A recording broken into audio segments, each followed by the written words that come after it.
গল্প শেষ বেঞ্চের মা। লেখা আরেব্বা চৌধুরী। পর্ব সংখ্যা 7। এক সময় যারা সাহায্যের হাত বাড়িয়ে দিয়েছিল, একে একে তারাও নিজেদের হাত গুটিয়ে নিল।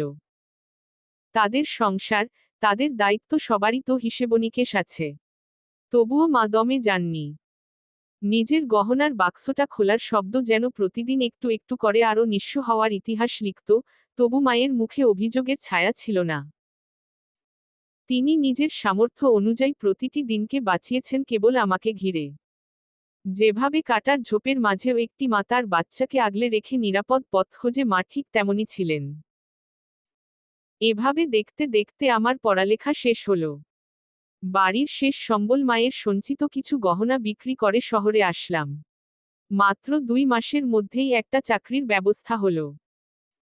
মা যেন তার প্রতিটি সকাল আমায় ঘিরেই শুরু করতে চাইতেন। ভোরের আলো ফোটার আগেই রান্নাঘরে তার পায়ের শব্দ শুনতে পেতাম। কখনো পরোটা, কখনো ভুনা খিচুড়ি, কখনো ডিম ভাজি, আবার টিফিনে কি দেবেন তার হিসেব করে ছোট ছোট ডিব্বা সাজিয়ে রাখতেন টেবিলের উপর। আমি বের হওয়ার আগে মা হাত বাড়িয়ে টিফিন এগিয়ে দিতেন। খালি পেটে থাকিস না বাবা। তারপর দরজায় দাঁড়িয়ে থাকতেন যতক্ষণ না আমি মোড় ঘুরে অদৃশ্য হয়ে যাই। আর সন্ধ্যায় বাড়ি ফেরার সময় দূর থেকেই দেখা যেত মা দরজার চৌকাঠে বসে আছেন। মনে হতো যেন সূর্য ডুবার আগে তিনি আমাকে না দেখে শান্তি পান না। আমি ঘরে ঢুকলে তিনি হাঁফ ছেড়ে বলতেন, এবার আমার নিঃশ্বাসটা ঠিকমতো চলছে। নাহিদ নিশির দিকে তাকিয়ে বলল, তুমি বলো নিশি, এমন একজন মানুষকে তুমি কি স্বাভাবিক বলবে? একজন মা তার সন্তানকে নিয়ে এতটা ভয়, এতটা অনিশ্চয়তায় বাঁচলে তা কি সত্যিই স্বাভাবিক?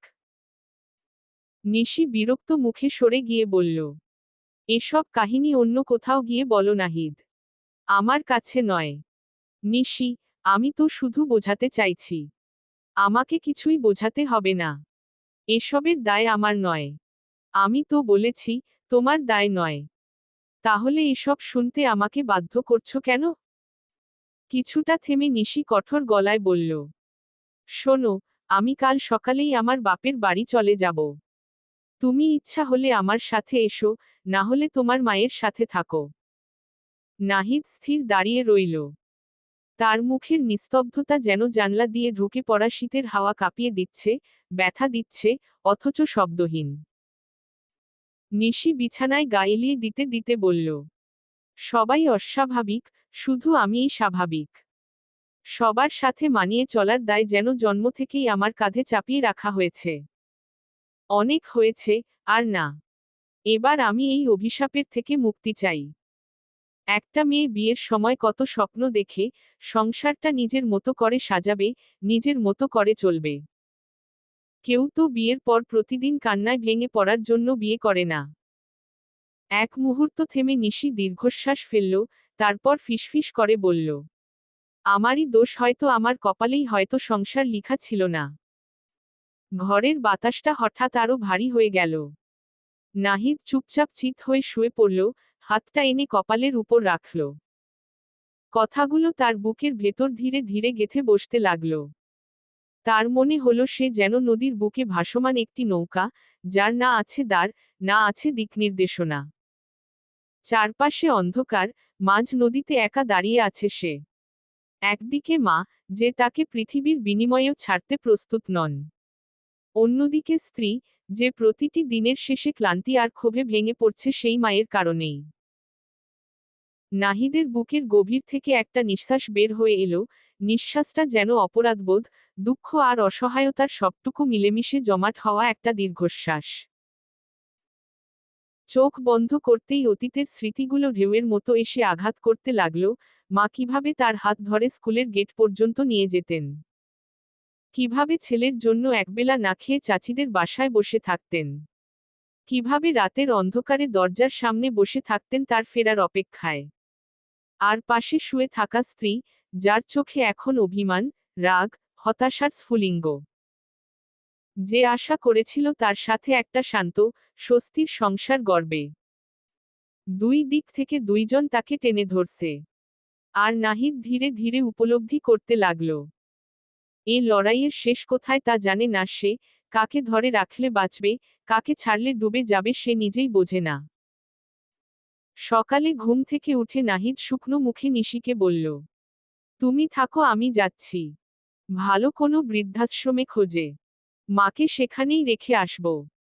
কথাটা বলার সঙ্গে সঙ্গে যেন নিশির চোখে অব্যক্ত তৃপ্তির এক ঝিলিক খেলে গেল। ভোরের হালকা আলোয় নাহিদের মুখটা ফ্যাকাশে, কোনো কথা না বলে সে উঠে দাঁড়াল। নাশতার থালা সামনে রাখা থাকলেও তার গলা দিয়ে কিচ্ছু নামল না। হাতের গ্লাসের জলটাও আনমনে অশান্তভাবে নাড়তে লাগল। ঘরের কোণে বসে নূরজাহান বেগম সব শুনলেও নাহিদের কথাগুলো তার কাছে ছিল অস্পষ্ট। সারাটা দিন কেটে গেল। সূর্য পশ্চিমে ঢলে পড়েছে, তবু নাহিদ ফেরেনি। বাড়িটা ভারী নিস্তব্ধ হয়ে আছে। নুরুজাহান বেগমের লাঠির ঠুকঠুক শব্দে মাঝে মাঝে সেই নিস্তব্ধতা ভেঙে যাচ্ছে। তিনি কখনো ঘর থেকে বারান্দায়, বারান্দা থেকে ঘর পায়চারি করছেন, অস্থির, আতঙ্কিত, প্রায় কাঁপতে থাকা কণ্ঠে। মাঝে মাঝে এসে নিশির কানের কাছে ঝুঁকে বলছেন, আমার ছেলের কাছে ফোন দাও, একবার শুনি দুপুরে কিছু খেয়েছে কিনা। তুমি কেমন করে এত নিশ্চিন্ত হয়ে বসে আছো? আমার ছেলে বাইরে আছে, কেমন আছে, খেয়েছে কিনা কে জানে। নিশি বিরক্ত মুখে উত্তর দিচ্ছে। তবু নূরজাহানের কানে সেই উত্তর যেন পৌঁছয়ই না। রাত 9টায় নাহিদ বাড়ি ফিরতেই নূরজাহান অস্থির হয়ে উঠলেন। নাহিদ নূরজাহানের কাছে আজ আবদার করে বসল, তাকে মুখে তুলে খাইয়ে দিতে। ছোটবেলার সেই মুহূর্তগুলো যেন পুনরায় জীবন্ত হয়ে উঠল। মা তাকে খাওয়াতে বসেছেন, গরুর গোশত মেখে ভাত তার মুখে তুলে দিচ্ছেন। নাহিদ যেন হারানো এক শান্তি খুঁজে পেয়েছে, মুহূর্তে সমস্ত ক্লান্তি মুছে মুখে মৃদু হাসি ফুটল। নাহিদ নিশির দিকে তাকিয়ে বলল, মায়ের ব্যাগটা গুছিয়ে রাখো, কাল সকালে মাকে নিয়ে রওনা হব। নিশি আর দেরি না করে ছুটে গেল নূরজাহানের রুমে, দ্রুত ব্যাগ গোছাতে লাগল, যেন সময়ও তার পিছু নিয়ে এগোচ্ছে। নূরজাহান শিশুমনে কেঁপে উঠলেন, আমি কোথায় যাব নাহিদ? আমার সাথে কি তুইও যাবি? নাহিদ ছোট করে উত্তর দিল, হু। নূরজাহান আবার প্রশ্ন করলেন, বৌমার সাথে যাবে না? নাহিদ মাথা নাড়িয়ে না করল, কিন্তু মুখ থেকে কোনো শব্দ বেরুল না। সেই মুহূর্তে নিশি কপালে ভ্রু কুঁচকে এগিয়ে এল। নূরজাহান ভ্রু উঁচু করে নিশিকে লক্ষ্য করে বললেন, আমায় তো তুমি সহ্য করতে পারো না, দেখো আমার ছেলে আমায় কত ভালোবাসে, আমায় নিয়ে অনেক দূর যাবে, তোমাকে সঙ্গে নিবে না। নিশি অল্প কিছুক্ষণ স্থবির হয়ে তাকালো। মনে হলো শাশুড়ি আর বউয়ের মধ্যে এক রহস্যময় দ্বন্দ্ব চলছে। নাহিদের ভালোবাসা কার প্রতি বেশি, কার প্রতি কম। নূরজাহানের চোখে মমতা, নিশির চোখে নিয়ন্ত্রণের আকাঙ্ক্ষা, আর নাহিদ তাদের দুইজনের মাঝেই নিখাদ ভালোবাসা মিশিয়ে রেখে অদৃশ্যভাবে নিজ পথ খুঁজে চলেছে। গোটা রাত নিশির সঙ্গে আর একটিও কথা বললেন না নাহিদ। নিশি দুয়েকবার কথা বলতে চাইলেও নাহিদ মুখ ঘুরিয়ে নিল। একটু অভিমান, একটু ক্লান্তি, আর খানিকটা অব্যক্ত কষ্ট জমে ছিল তার চোখে। নিশিও শেষ পর্যন্ত জোর করলেন না, মনে হলো রাতটা নির্বতারি হোক। দুপুরে নূরজাহানকে নিয়ে বেরোনোর সময় নাহিদ নিশির দিকে তাকিয়ে বলেছিল, তুমি চাইলে মানিয়ে নিতে পারতে। শব্দগুলো খুব ধীরে বলা হলেও নিশির বুকের ভেতর যেন ধাতব শব্দে বাজল, গভীর ভার রেখে গেল। নূরজাহানকে নিয়ে সিএনজিতে বসতেই নাহিদের বুক ধকধক করতে লাগল। মা সারা পথ উৎসুক চোখে তার মুখের দিকে তাকিয়ে আছেন, যেন ছোট্ট শিশু কোন আনন্দের ঠিকানা জানতে চাইছে। অবশেষে নূরজাহান ধীরে জিজ্ঞেস করলেন, বাবা, আমরা কোথায় যাচ্ছি? নাহিদ নিঃশ্বাস টেনে মৃদু গলায় বলল, গেলেই দেখতে পাবে মা। সিএনজির জানালা দিয়ে বাতাস ঢুকে নূরজাহানের সাদা চুলগুলো উড়িয়ে দিচ্ছিল। তিনি হাত দিয়ে আঁচল ঠিক করছিলেন, কিন্তু চোখে ছিল এক অদ্ভুত ভাব, ভয়, উত্তেজনা আর অভিমান মিলেমিশে তৈরি করা এক অচেনা আলো। নাহিদ চুপচাপ সামনের দিকে তাকিয়ে রইল। সারা পথ যেন তার বুকের ভেতর এক ভারী পাথর ঝুলে আছে। সে জানে কোথায় যাচ্ছে, কিন্তু মাকে কিভাবে বুঝাবে সে জানে না। মায়ের আঙুলগুলো ধীরে ধীরে তার হাতের ওপর এসে ঠেকল। নূরজাহান বললেন, বাবা, আমি তো কিছুতেই তোর থেকে দূরে থাকতে পারবো না। নাহিদের গলা শুকিয়ে গেল, চোখের কোণে পানি চিকচিক করল। কিন্তু তবুও সে মুখ ফিরিয়ে বাইরের তাকিয়ে রইলেন।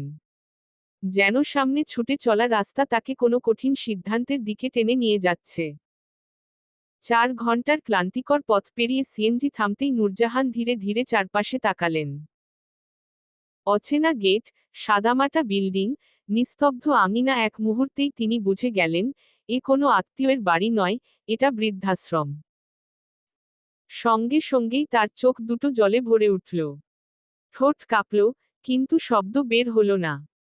যেন গলার ভেতর জমাট বাঁধা ব্যথা আটকে রেখেছে সব কথা। নাহিদ ব্যাগগুলো নামিয়ে মাকে ধরতে গেলেও নূরজাহান হাতটা আলতো করে সরিয়ে দিলেন, শুধু শূন্য দৃষ্টিতে তাকিয়ে রইলেন সামনে। ভাঙা গলায় তিনি বললেন, তবে এটাই হওয়ার ছিল আমার শেষ পরিণতি? এক জীবনে সবই তো হারালাম, নিজের মানুষ, নিজের ঘর, নিজের সম্মান। ছেলেকে নিয়ে গর্ব করে বেঁচেছিলাম, ভাবতাম আমার বার্ধক্যটা অন্তত তার কাঁধে ভর দিয়েই কাটবে। তিনি কাপা গলায় আবার বললেন, কি বা পেলাম বলো?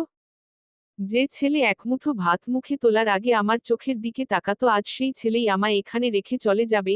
আমি কি এতটাই বোঝা হয়ে গেছি? চোখের জল এবার আর থামল না। আমায় তুই একবার জিজ্ঞেস করলি না কোথায় থাকতে চাই? একবার বললে না মা, তুমি কি ভয় পাচ্ছ? তিনি 2 হাত বুকের কাছে তুলে ফিসফিস করে বললেন, তুই তো আমার বেঁচে থাকার শেষ কারণ ছিলি নাহিদ। আজ তুই আমাকে এখানে রেখে যাচ্ছিস?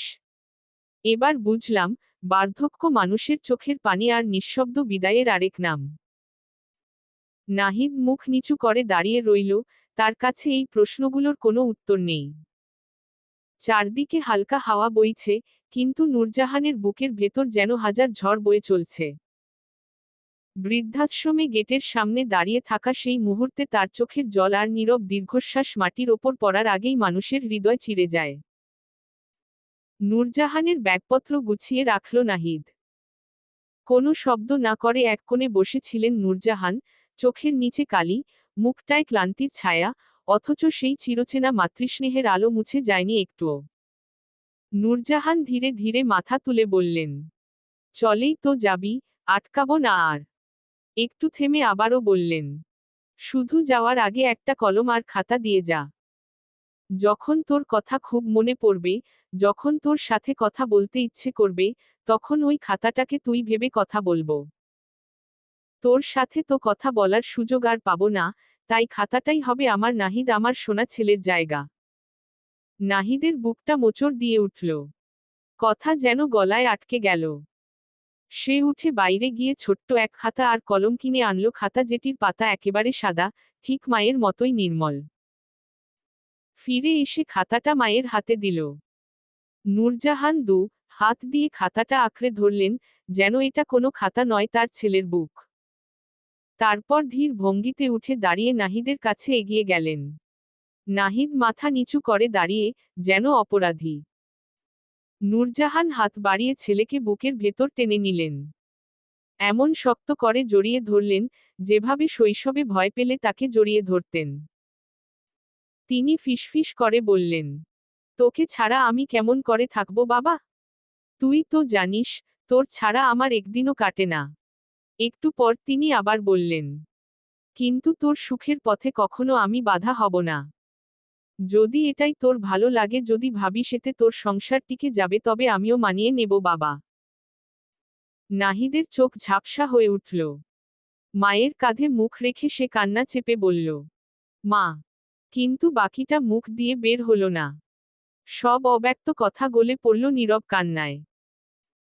মা তার গাল দুটো 2 হাতে ধরে আদর করে বললেন, কাঁদিস না।